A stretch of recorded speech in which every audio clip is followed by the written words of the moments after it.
every whole number is really a row of bits, zeros and ones. Take 13.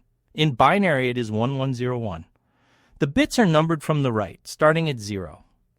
We want to answer one simple question. For a given position, say position 2, is that bit a 1 or a 0?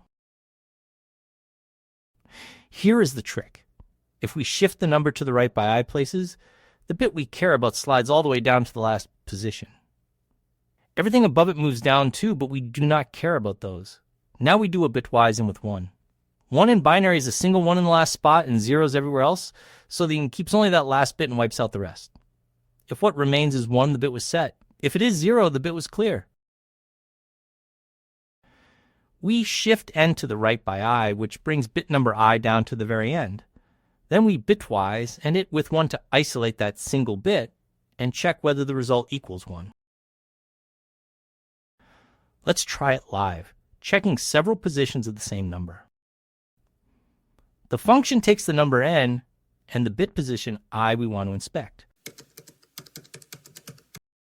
Shift right by I to drop that bit to the end, mask with 1, and check if it equals 1.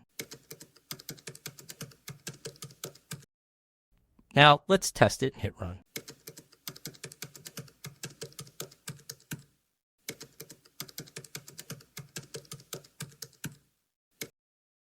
And look at 13, which is 101. Bit 0 is 1, bit 1 is 0, bit 2 is 1, and bit 3 is 1. Exactly what the binary tells us. This is as fast as it gets. 1 shift, 1, and 1 comparison. No loop at all, so it is constant time and constant space, no matter how big the number is. 2 things to keep straight. First, positions start at 0 on the right, so bit 0 is the last digit. Second, we shift by I, the position we chose, not by 1. Get the shift amount right, and the answer is always a clean 1 or 0.